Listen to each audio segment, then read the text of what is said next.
that was when everything changed. After that basketball season, I had a back injury that I went into therapy for. And I'd always take this old a gravel road that nobody else takes because I'm always late for everything. And that day was no different. I remember that morning I tried on my suit coat for prom, and I was late. And so I took that back on gravel road, and it was Good Friday, so there was no school. And I'd never been in an accident ever in my life. I'd never lost control of my car. And on that day, I remember I hit a patch of ice, and my car always would accelerate by itself sometimes. And that day when I hit that patch of ice, it accelerated, and I lost control. I went down the ditch, hit an approach, and flipped my car into a field numerous times. I wasn't wearing my seatbelt, so I was ejected out the passenger door, going face first into the field, and it was in April, so it was like half frozen. And so when my face made impact, that was literally the moment I knew that my life was now different. Like everything that I had worked for, all of the mindsets, the things, the work in the gym, and all the dreams that I had to do in life, I knew that it was like they were shattered. I could tell that my body, like that, it felt like a bomb had exploded inside me, and my face I could tell that it was shattered. Like I couldn't move my jaw anymore.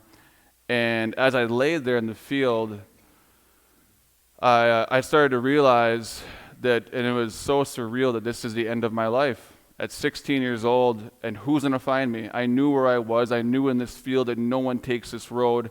Who is going to find me in this field? Because no one drives down that road, and the only time that they do is during harvest or planting or during cattle, and that's in the pasture, and there's nothing going on at all this time. And so I laid there, and I began realizing it was getting harder and harder to breathe. And what I didn't know was that I had bit through my tongue, and I was swallowing all of that blood, and it was going into my lungs instead of my stomach. And so as I laid there, I was slowly suffocating. And it was like you see in the movies, but it actually happened, where I knew that in a certain amount of time I would lose all the air, and I would essentially die. And so my whole life, I started thinking about when I was a kid and growing up, and the one thing that stayed with me the entire time was how I treated my parents. And so the one thing that I wanted to do before I died was to get to my parents, to say to them that I'm sorry and that I love them for how I treated you. I'm deeply sorry, and because the guilt on my heart was so great. And so I remember I was crawling on my back, trying to get home. Now I'm about a half a mile from home, so there is really no way I'm not going to get home. But I was still crawling. Now, as I'm crawling, I hear first a woman's voice and then a man's voice. I have no idea who they are because I can't see. My eyes are swelled shut. My ears are filled with dirt. So I could faintly hear that it's a woman and a man, but I didn't know who they were. And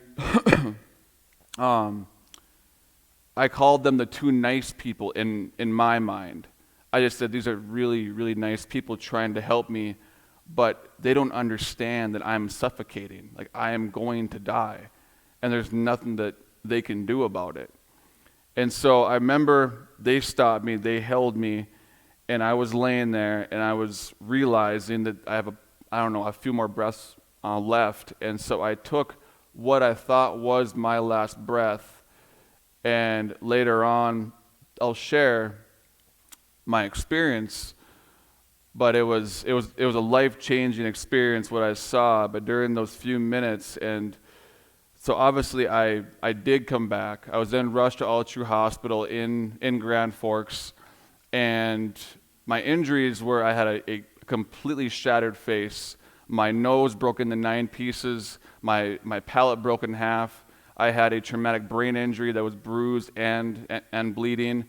And my lungs, pancreas, small intestines, liver, and kidneys were all bruised or bleeding, and the artery in my right leg was crushed. So at this point, if I did live, somehow I would lose my right leg, I would lose parts of my organs, I would have brain damage for the rest of my life, and I would not be the same Ben anymore. I would be different. I wouldn't be able to play sports ever again or go to school normally ever again. And I would have to, if I did live, I'd have to learn how to read, write, walk, talk all over again, they said. And so first they did surgery on my leg to see if they could save my leg.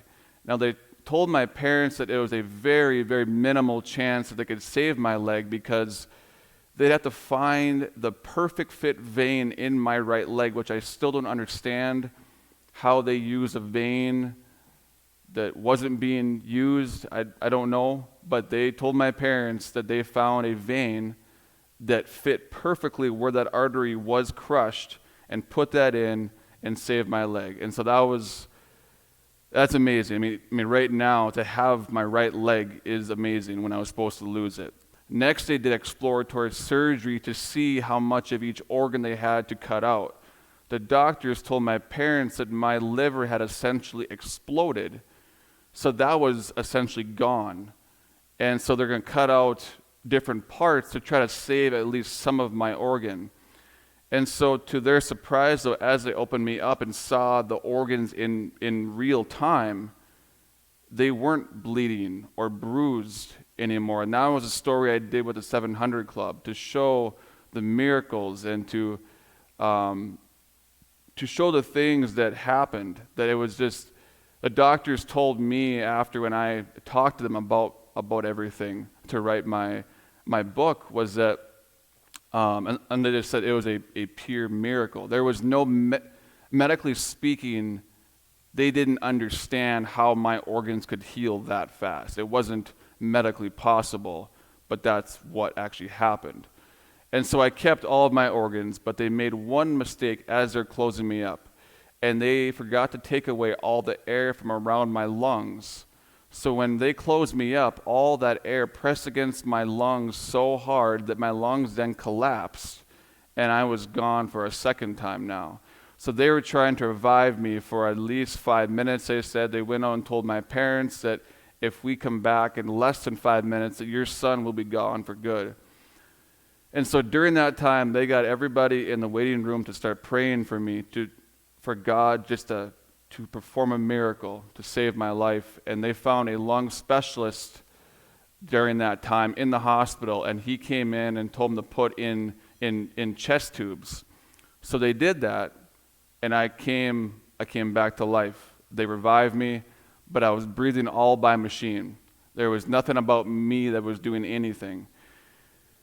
And so from then on, my parents, they were happy. Now, the doctors told my parents, though, that because my lungs had been through so much in the past, 6 hours, that they were bound to swell up, and it was impossible for them not to swell up. So my accident happened on Good Friday, and they said that I would die by at least Easter, because during those next 3 days, my lungs would have to swell up, and when they did, they would crush themselves, and they wouldn't be able to pump anymore, and I would die. So they gave me less than a 5% chance to live through those next 3 days. And so for my parents and all my friends and my family, they just prayed. Simply, they prayed, and they were like my mom. She stayed in my room. She slept on a wooden bench in my hospital room the entire time, and she prayed and prayed. And by Easter, my lungs had never swelled up, and the doctors told me when I talked to them with that TV show, he said to him that was the greatest miracle. He said my lungs at one point were essentially water. They couldn't pump anything, and they were bruised where it wasn't possible for me to be alive. But yet he said somehow you kept going. Your heart kept beating. And he just said it wasn't possible. And I talked to the medical expert with the TV show, and she called me just because she wanted to hear my voice, because she said from the doctor's notes, you died. They said you died, but yet you kept breathing. Your heart kept beating, and it was impossible. And so, I was in a coma. Obviously, I wasn't awake for anything. So this is all stuff that I've heard from my doctors and the medical experts and things of that. And so on Easter, that was the day my body actually began to go in the right direction. It began to heal at a rapid rate. And so by that next Thursday, 6 days after my accident, I was moved out of the ICU into room 302, and I had essentially escaped death. And that was when my journey of faith and recovery started. And that was when that I can share from my own experience. In the hospital, I know we're on a time restriction, so I'll kind of put it into a nutshell. Going forward, I had this new strength and inspiration inside me that I knew wasn't myself. I knew it wasn't me, but I didn't understand what it was at that time. I had always heard about God and about Jesus, about the Holy Spirit growing up. I went to church and Bible camp and Sunday school and youth group and everything, but I never understood, I never actually knew God, but I believed in him, but I never spiritually met him. And so at that point when I came out of my coma, I had this belief, this true, unbelievable, undeniable belief that I would come back, I would be normal again, I would play basketball, I would go to school the next year, and I didn't want any help in school. I wanted to do everything by myself. And so the doctors told me that it's impossible for you to come back and play basketball, especially the next year. That's impossible. But you can try to go to school.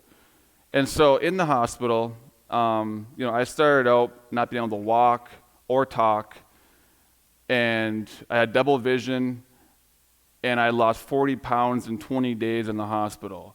So when I went home, I was starting out from scratch. I was at ground zero. I was literally at nothing, just bones. And so that was when everything began. And as the days went on, my mom was my biggest motivator on this earth. She told me from day one that God has a plan. And the most amazing thing that they told me, though, and what I learned, was that those two nice people in the field were the two people that I was crawling to that day.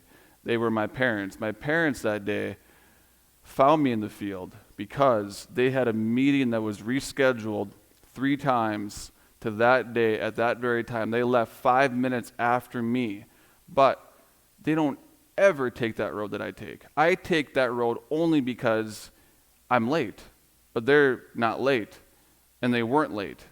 And my dad said he remembers that day just going to go his normal route. And he doesn't remember from that point to the point where they're driving by, and they almost passed me by because they thought it was a prank by some kids putting this car in the field. And then they saw my arm go up. My dad called 911. My mom came out, and she saw me, but she couldn't recognize me because my face was so distorted and so full of blood that she couldn't recognize my body or my face. And so then she went over and got this coat, and she felt the coat, and she recognized that it was my dad's coat, but she just didn't want to understand that this could be Ben in the field. But then she put the coat on me and looked down, and my shoes and my socks were ripped off in the accident somehow. And she recognized me by my feet. And that's when I received my first prayer, and from both my parents. And amazingly, I was crawling to them, but they were the ones that came and found me. And so that to me it brought us, our bond after that was, and still is so unbelievably strong because of that. And so going on from there, that was where everything started with me and my parents after, me yelling at them and being angry all the time. And so my mom was my biggest cheerleader. she was tough, but she was very, very loving also. And so by the first day of school, I'm going to school normally. I'm playing basketball. My life is back. And I am thinking I'm going to reach my dream of going to state and winning a state championship with my friends during our junior and senior year. So during a game in December, I remember I was elbowed in the face twice. I got a bloody nose. And my parents were just freaking out because I just had a traumatic brain injury. So they didn't want me to play anymore. They wanted me to quit for a while, but I said, no, like I've worked too hard to stop playing now. I have to keep going. And so I kept going and playing every single game and going to school. And as the days went on, I recognized that it got harder and harder to go to school. I simply couldn't pay attention in class. I was having double vision again. I was losing weight. I couldn't run anymore in practice. I was just slower and weaker. And I just didn't understand what was happening to me. And to a certain point, in a game, I could not run down the court. So I took myself out of the game. And I took the next day off from school thinking that would help me just revive my strength, but it just got worse and worse and worse to a point where I had to quit basketball, I had to quit school, and I was back at ground zero, and I did not understand once again. My mom would always tell me that God has a plan behind all these trials, all this stuff that I have to overcome, and I thought it was to play basketball, to come back and to fulfill my dreams, and so I didn't understand. And I got to a point where my mind was so dark and engulfed just with my own pity that I wanted to end my own life.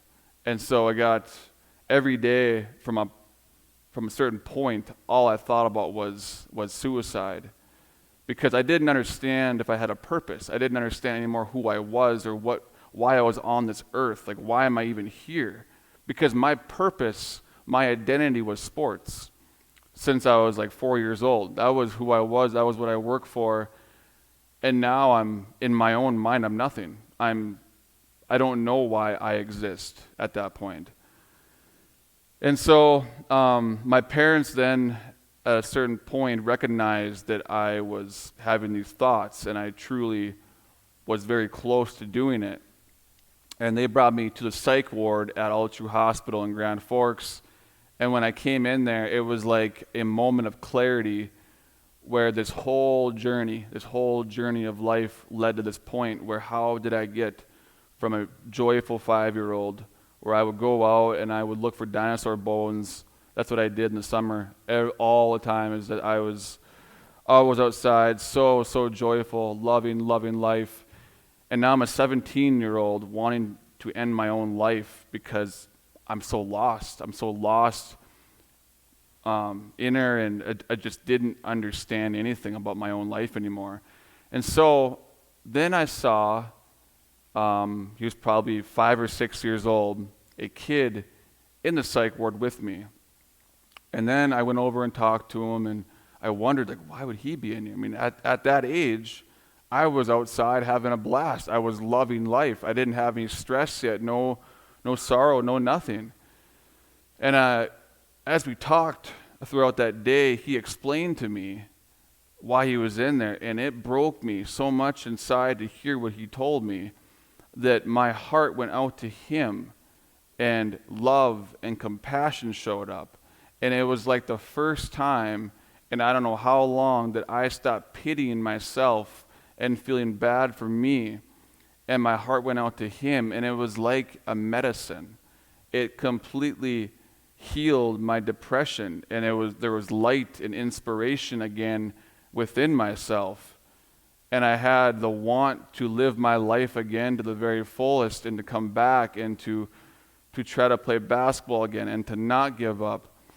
And so the next day they found out that I had what's called Post-Concussion Syndrome, So after that, they said the only way to heal from this is to rest, just simply rest, go home and rest. So I did that, and the inspiration came back after a while. I worked out again the whole summer. I came back the next year. I have to redo my junior year now, so I'm a junior again. So my old classes, they're now seniors, and so this is our last chance together to go to state and win a championship. And so for me, it meant a lot. It meant a lot because, these are my lifelong friends. This is who I grew up with, and we've been through a lot together, and they were always there for me through everything. And so that year was the exact same as the previous, where my life was back. I was playing basketball. I was going to school. Everything was good. I was getting good grades, not receiving any extra help. And then I had this pain in my arm that would not go away. And I thought, great, another injury. So I went into the doctor, and he said I had the worst case of tendonitis before surgery.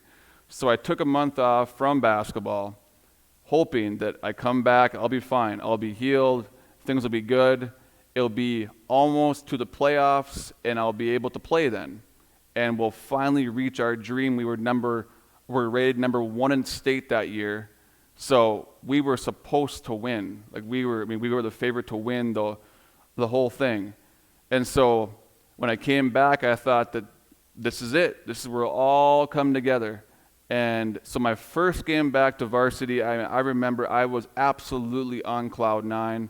I was so ecstatic that this is the start of finally what we've been working for, and I've been working for since I was 4 years old. And in the third quarter of that game, I remember I went down past half court, and I was wearing a face mask, so I could only get hit 2 places in my entire head, both temples. And I got elbowed somehow at half court in the left temple, and I was knocked out, and I was then rushed to All True Hospital, and I had a bad concussion, so then I had to quit basketball again for the rest of the year. And I remember laying in the ER with my mom, and she was there, and she was holding my hand and telling me that God has a plan for you, because I was crying. I wanted to give up on everything. I didn't understand life anymore. Why would I be motivated and inspired to come back every single time just to have this happen to me again? It doesn't make any sense. How could this be God's plan for me? It doesn't make sense. And so my mom, at the end, she just said, Ben, God has a plan for you. Through everything that you're going through, there's a plan through all the pain, all the misunderstanding. And so I left her that day with a simple but strong belief that there's a plan for me in this life. And so that inspiration came back again for the last time. I was going to try to come back the next year again to play basketball. And now I'm with a new class. So there's still a chance that we could go to state, probably not win, but we could go to state. And in a scrimmage before the regular season, I got hit in the head a tiny bit. Now, it didn't affect me physically, but it's like a question popped in my head as to, is sports worth it? Is this game of basketball, because the doctors told my parents and me that if I got one more concussion too soon, that I could be damaged mentally for the rest of my life. So is this game of basketball worth the rest of your life? And it was the first time that I ever thought about life beyond sports. At that point, I wasn't going to play college basketball anymore. That just wasn't possible. And there's life after sports. And I just never thought about it. I know it's crazy to most people that I don't understand that, but that's all I thought about. That's what drove me in life, and that was my inspiration, my motivation to come back and play. And so the next day, I brought my jersey and my shorts in, and I quit. And for me, I just looked at it as being smart. I have a life to live. I have life beyond high school. And I have, there's dreams other than that I want to do. And so for me, there was this belief that there was something bigger, much bigger and better, more important than basketball that I was supposed to do later on in life. But I had no clue what I was supposed to do, but I just had this belief. I don't know where it came from, but it just was there. And so that's why I quit. I quit for that purpose, but I didn't know what my purpose was. And so from then, I'll fast forward to my last year as a camper at Bible camp. I'm in the chapel, we're all singing, and I start crying like hard in front of all my friends and all the girls. And you don't want to cry in front of girls, but there I am crying. So I went in the back pew and kept crying and crying. I'm just like, why am I crying? Like, what is happening? And it was like a moment, an awakening moment where I finally understood who had been carrying me all these years. From the moment I came out of my coma, I had this inner spiritual strength that I did not understand what it was or where it came from, but it was inside me. And it carried me the whole time. I know I wouldn't have been able to do what I did. I wouldn't have had the belief or the strength to do it. I would have given up. And to know that was Christ inside me, and to have that clarity was amazing. That it was just a peace that I couldn't even comprehend.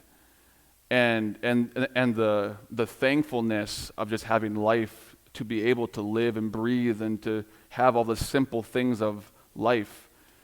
And so that was a moment that changed my life at that moment, where I then wanted to share my testimony to somehow help people.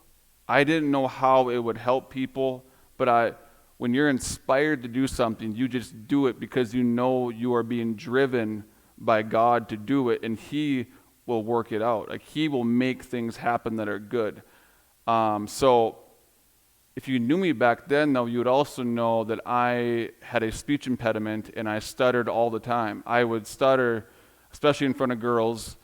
I would stutter, and it would be so embarrassing, and I would just, obviously would get scared and nervous, and then it'd get worse. And so for me to speak in front of my friends and all these girls at camp, that was something that was impossible. But yet I'm going to the camp director to ask him if I can speak that night at campfire, which I did. It was probably the most I'd ever prayed in my entire life in a matter of hours, because I was so scared to speak that night, but I was just being inspired to do it. So I did, and I never stuttered once. And it was, to me, just a miracle, because I always stuttered, and I was caught in that. And now I was able to share my story and with grace. And so it was awesome. So from that moment on, it was like I was wondering, am I supposed to share my story in some way? Am I just supposed to share it passing by or meeting people randomly? I have no idea, but I was now inspired to share it.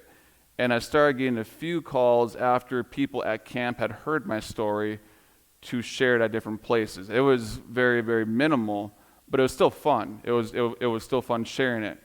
Going into college, it was a battle. I know we don't have a lot of time, so I'll kind of put it into a nutshell, where it was a battle all the way through. It was I was just like any other college kid, where I would fall into partying, I would fall into drinking. I wanted to stay close to God. I just didn't have the self-control, and I would, a lot of nights, end up getting drunk, and I knew that God did not want me getting drunk. I knew that, and different temptations that came along with that. And so it was an up and down battle all the way through college. My freshman year, I was taking a girl home from a Sioux hockey game, and it was a date. So the last thing that I wanted to do was make a fool out of myself during that date. And this was during a time where I was lost. I didn't know where I was. I was falling into different temptation in life that I knew I shouldn't be doing. And I didn't know how to come back to God. I didn't understand how much He loved me, how much He loves all of us as His children, that we are like little children to Him. When we fall away, I mean, what do our parents do when we made a mistake when we were young? They would discipline us, but they would bring us back and they would love us the same. And it was to discipline us so that we would learn right from wrong. But I didn't understand that yet as my Father in heaven. And so I was taking that girl home, and I started crying on the way to take her back home. I had no idea why. I didn't understand. And so I dropped her off, and she didn't understand either, obviously, like, why was Ben crying. It was a good time. And so I went back to my dorm. I went to bed. I woke up the next morning, and I had this image in my head, and it was so strong. Like, it was so vibrant.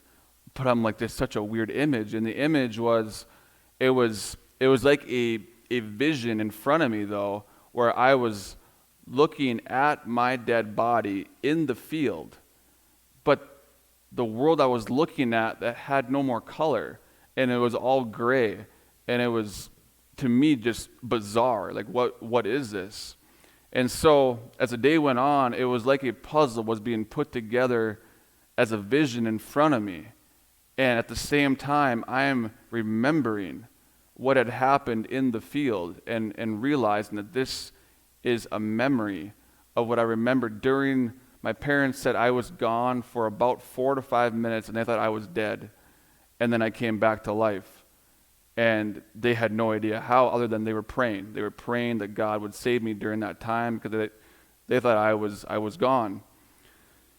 And so what I remember is I remember taking that last breath, and instantly I'm in this, it's like a different realm, I guess you would say. I can still see the trees in the background, the field, and all the grass, but there's no color to it.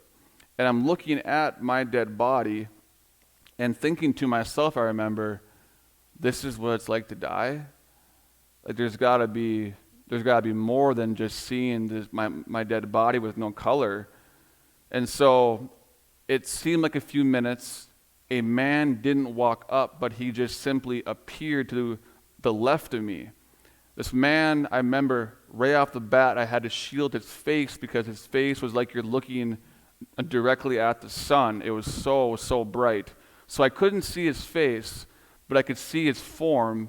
It was a human form. He had a white robe with a gold rope around his waist, and his robe was just so white. It was so brilliantly white. And his skin was like it was bronze, and his hair was about shoulder length, and it looked like it was brown. And so I was looking at him, but he didn't acknowledge me. He didn't look at me or talk to me or didn't, nothing. He just stared at my dead body in the field, and he put out his hands, and this gold light came from his hands, and he raised his hands up, and as they raised up, my dead body in the field raised up. I would say it looked like 6 inches, and that same light came from underneath my body, and he put my body back down, and just like that, I was back in the field, back to all the pain from my accident. The only difference, though, that I remember is that I had hope. And I had faith that I would one day, I would live. I would live to share this story with people with the hope that it would help somebody with something inside them with their life. And so after that, my life immediately got back on track, where I was inspired again to want to live for God. My faith was back. And going into my sophomore year, it was it was the same battle of an up and down battle. Finally, at the end of the year of my sophomore year, I remember crying on the anniversary of my accident, crying out to God to please help me. I'd always looked at strategy, how to stay close to God. I never looked at transforming myself through Christ, but on the outside, trying to put things around me that are Christian, like a Christian poster, or Christian songs, or going to church, or reading your Bible. But I started to learn that it's about your inner self. Your inner self has to change. We have to be transformed by our faith. And it was like an awakening for me. So my prayer that morning was to please change me, transform me, take away my desires that I have that are so heavy on me, just to make me content. If I do go out, I don't need to get drunk. And otherwise, I can just stay in. I can stay in by myself and have a good time. And so from then on, it was like that burden was gone. My sins were wiped away. And it was like a brand new start. And going into my junior year, those urges, those desires that I had, they seemed to just wipe away and just, they were non-existent anymore. And it was amazing. To me, it was like a miracle that they were gone because they were so heavy on me all the time. And so during my junior year, I was going to be on a radio show to share my story. But 2 weeks before that, I was driving from our farm to Grand Forks. Now, I remember I'm going to Grand Forks, but it was like I woke up in the middle of my drive, like I spiritually woke up where I was driving down the road I had my accident on, and I was like, why am I going down this road? This is backward from Grand Forks. This doesn't make any sense. And so I just kept driving. I was going to turn around, and I got to the place where I had my accident, and I was overcome with emotion. And I recognized this emotion. I knew that this was the same as my last flashback. So I put the car into park, and I waited and kept crying. And finally, just like the first one, he showed me it like a vision in front of me. And the first thing I saw was this man, the same man in the field with me, but now I could see this man's face, but the exact same man. And he was bringing out his arm, his left arm like this, and as his arm went forward, a city appeared. And the city had a mountain way in the background, and it had a river going down the mountain into the city, and it had a tree line up to a certain point, and there was lightning and thunder in the background, but the whole place was all full of light, which seems like it's impossible that there's lightning and thunder on the top of the mountain, but then the whole place is engulfed in a beautiful light. And there are huge walls made out of different jewels around the outside, and 2 gates that were going in, and they were also made out of jewels. I don't know what jewels, I have no idea, but they were absolutely amazing. And the buildings inside those walls, the city inside, they were made out of white, looked like jewels, white jewels. But I have no idea what it was, but it was absolutely the most beautiful thing. And when I saw that, I began to cry even harder, thinking to myself, I just don't deserve to be seeing this right now. It just shook me to my core, because it's just not something that you expect to see in your life. And then, as I kept crying, I remembered the whole thing. Walking up with that man, he's on my left, I'm on the right. I'm looking up at him because he was so tall. He didn't tell me how tall he was, but my guess is like around 8 feet tall. Like, he was so tall, but he was perfect. He looked perfect. He didn't tell me who he was, but if you were to see somebody perfect that looks like us, that's what he looked like. And he had a voice that was, you could tell he was very, very powerful, but also very loving at the exact same time. So he's simply sharing with me as we're walking why my life is being saved. And it's simply to go back, to share my story, to share what I'm sharing right now, and to share the gospel of Jesus Christ, and just to, in the hope that it'll inspire people, that it will help somebody with their faith or with something that they're going through in their life, and to give them hope. And so to me, that was amazing. I had been waiting for something like that to happen for a long time, to understand why am I alive. So I always deep down knew there's something that I'm supposed to do in this world with this life that I was given. And now, even knowing that though, what am I supposed to do next? Like, am I supposed to share it through a job or what? And so that in 2 weeks I was on that radio show, and that radio host gave me on the idea to write a book. And I thought to myself, okay, I'm not a good writer. I'm a full-time student at UND. I'm a basketball coach. I work at the wellness center also. There is no way that I'll have time to write my story down. And plus, even if I did, I don't know where to start, how to make it flow. You gotta write it down in such a way where people want to read it and not just write it down just nonchalant. So I was just thinking, I gotta have a gift to be able to write this story down. So then I went home that night thinking there's no way I can do it. I don't have the gift of writing. And so I got home, and I walked in my room, and this inspiration just came over me immediately. And I was just I had the full belief, just like in basketball, that I would play basketball again. This full belief that I would write down my story, and this inspiration, this overflowing strength and confidence that I can do this, and just given the gift of writing the entire time, and knowing that it wasn't me writing because I couldn't have done it. And so after about a year, my book came out on April 6, 2007, it would have been 7 years after my accident.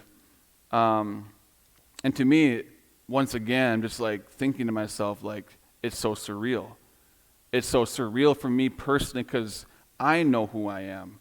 I know what I'm good at. I know what I'm not good at. And I'm not good at writing, but yet he wrote through me. I'm not good at speaking, yet he speaks through me. And he uses my weaknesses with his power. And that's, for me, it's a joyful thing because I know that he, gave me a purpose to live. And so from then on, I started getting calls to speak, to go out and to share at different churches and schools and businesses and organizations. And so from that point on, I've been doing the thing that I was the most afraid of when I was a kid. And that's why I say anything is possible with God. Absolutely anything. From sharing with you who I am as a human being, I don't have these gifts. And yet he makes it possible. And so now this is what I do. This is where I'm asked to go to different places, and I continue to share my story. And there's other things too along with this as the foundation that I do for my life now. And it's something, like I said at the very, very beginning, never in a million years would I have thought that I would be doing this. I believed in Christ. I believed in God. He used to be just a part of my life. But now he's become my life. He's given me freedom. It's a battle, obviously, a battle for all of us every single day that we face the flesh versus spirit. But we know as children of God that we have the Spirit of God inside of us. And we have that to guarantee, to understand that we're not just human. Because of our belief in Jesus Christ, we are now children of God. And with that, we can experience what it's going to be like in the next life when we have overall freedom from our flesh, but we get glimpses every day of that. And that to me is like the coolest thing that I've ever learned in my entire life was when God was teaching me, when I would thought about that it was simply about just going to church or going to Sunday school and going to youth, but that's what he wanted. But he wanted me. He wants our hearts. He wants our souls. He wants us to enjoy our life on this earth and to be a light for the rest of the world. So whatever job you do, wherever you go, you are the church. Like we are the church in this room, and wherever we go, we share the light of Christ with everybody just by how we live on a daily basis. And that to me is the most beautiful thing of all, is that we are given freedom. We're given freedom, and about 5 years ago, I remember I was praying, and he told me to become like a little child. And to me, in my own human mind, it didn't make any sense because I was always told to be strong, and that's true. We should be strong. But the way to become strong isn't by your own accord. It's to become weak first so God can lift you up and make you strong. And with your faith, that Holy Spirit that raised Christ from the dead raises us from our flesh to, we talked about earlier in the scriptures, to a new creation. And there you find who you are, and you also find the kingdom of God, and you find freedom.